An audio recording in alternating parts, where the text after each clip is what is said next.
In this video, I'm going to talk about the album Never Say Die by Black Sabbath. This album is celebrating its 45th anniversary. It was released on September 29th, 1978.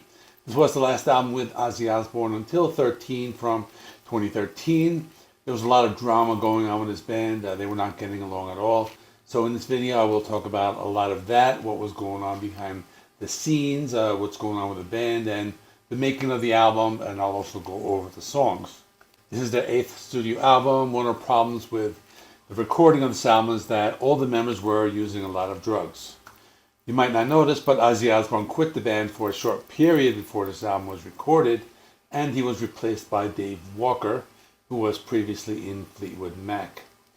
The band wrote a bunch of songs with Dave Walker, and they even performed Junior's Eyes on a BBC program with him. But here's where the drama begins. Ozzy came back to the band, but he didn't want to sing any of the songs written by Walker. Because of this, they had to make lots of changes. There's even one song called Swing the Chain, which has Bill Ward on vocals. They had to rewrite the songs in the daytime and record at night. This led to the album having a very confused feel. Other songs needed to be adapted. For example, the song Breakout was turned into an instrumental. Then they changed the lyrics of Junior's Eyes to be about the then recent death of Ozzy's father. They then recorded the album at Sound Interchange Studios in Toronto because of the low taxes. Let me now read a quote from Tony Iommi. I booked the studio in Toronto and we had to find some place to rehearse. So we had the cinema that we go into at 10 o'clock in the morning, and it was freezing cold. It was in the heart of winter. There, it was really awful. We'd be there trying to write songs during the day and go and record them at night. Here's a quote from Geezer Butler. Never Say Die was a patch up kind of an album. People didn't realize that it was sort of tongue-in-cheek, the Never Say Die thing, because we knew that was it. We knew it was never going to happen again. We did this 10th anniversary tour with Van Halen in 1978, and everybody's going, here's to another 10 years, and I'm going, I roll my eyes, yeah, sure. Bill Ward actually defended the album. Here's a quote from him. In the circumstances, I thought we did the best we could. We were taking care of business ourselves. We didn't have millions from the record company, and despite the booze and Ozzy's departure, we tried to experiment with jazz and stuff the way we had in the early days. Songs like Johnny Blade and Air Dance, I still like. There have been other musicians who have also defended the album. For example, Kim Thyle of Soundgarden said that Never Say Die was one of his favorites.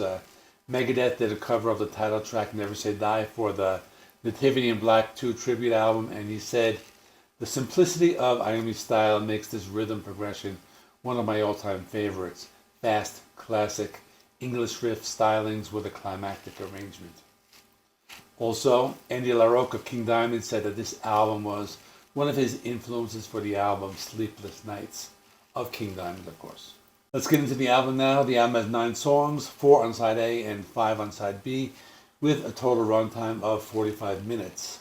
Never Say Die starts off the album. It was the first single from the album, and it has been covered by the aforementioned Megadeth, as well as the thrash band Overkill. This was also one of the songs that I remember from when I was younger. It was on that We Sold Our Soul to Rock and Roll album. And that was the first Black Sabbath album that I ever listened to when I was younger. The song is not very heavy, but it's a hard rocker. The riffs are still Tony Iommi, and they have that signature sound. I think this is just a little more radio-friendly than a typical Sabbath song. Johnny Blade has an electronic synthesizer intro. This is something that Black Sabbath had only done a few times. The song Am I Going Insane from Sabotage is an example of that. The song is about Johnny Blade, a maniac who lives on the streets and carries a knife. The song was inspired by the brother of Bill Ward, who used to be in a gang. This is a pretty cool song.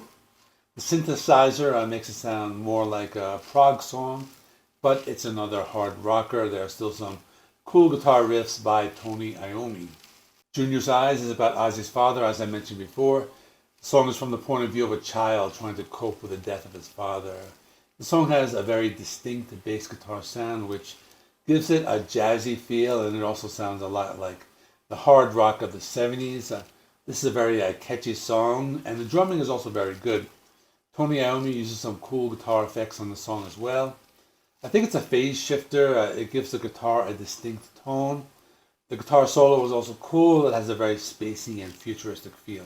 A Hard Road was the second single. The song is a message about how a rock star's life can also be hard. Passing of Ozzy's father was one of the things that led to this song. This is a straightforward rock song and has a very 70s rock feel with Beatles influence. It also reminds me of the band Saigon Kick, even though they would not come out until like 10 years after this. It's interesting to think they might have been influenced by this song. And here's some more trivia. Tony Iommi does some backing vocals on the song. The only time he did vocals on a Black Sabbath album.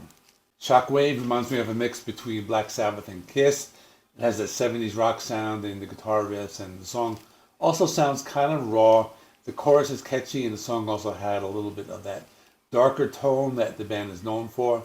Although this is another song that has more of a radio-friendly feel, I still think this is a pretty cool song. Listen to the guitar solo by Tony Iommi. He plays that differently than he usually does. The song ends with a section with a classic Black Sabbath guitar riff. Air Dance is a song that reminded me of the mid-70s Black Sabbath sound. The song opens with harmonized guitars and then continues with a softer and jazzier section that includes some dreamy piano parts. I think this is a very underrated song. The guitar solo is very soft and has a different type of feel. It almost sounds a little like Carlos Santana, and they have some orchestration in the background. Then towards the end of the song, they switch gears and play a section that sounds like progressive rock, maybe similar to an instrumental section of a song by the band Yes, for example. Over You sounds like a typical 70s rock song with the hard rock guitar riffs and keyboard sounds in the background. This is accompanied with some jazzy bass guitar sections in the verse sections. I thought this song was pretty cool. It was more of a hard rock song as opposed to heavy metal, but I still think they made a pretty decent song. Breakout is an instrumental. This one is pretty cool. It reminded me a little bit of King Crimson. It has a mix of jazz and progressive rock with a complete horn section playing. This is very different than what this band was known for, but I still think it is a good track. It's not too long, only about 2.5 minutes long. Swinging the Chain was a song that I was talking about before with Bill Ward on vocals. The song is about how the band almost broke up and uses war themes as a metaphor. They even say a line in the chorus that says, "Why did you have to treat us this way?" That was intended for Ozzy after the way he treated the band. I thought this was also pretty good. It's also more of a classic rock type of song. They have a harmonica player in this one. The guitar riffs sound pretty cool, and I like the end of the song.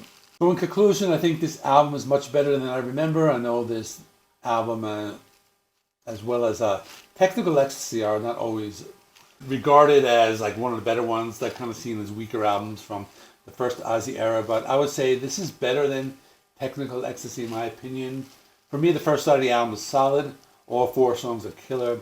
The second side of the album starts off with some really good songs like Shockwave, Air Dance, and Over to You. The last 2 songs, Breakout and Swinging the Chain, are still good. But I would say those are the weaker ones. But overall, it's better than I remember. After this, the band would break up in 1980, and then both Ozzy Osbourne and Black Sabbath would be releasing 2 of their best albums ever, but that's another story for another video. That is all. Thanks for watching. Please check out my review of Technical Ecstasy. I did that last year. I'll see you in the next one.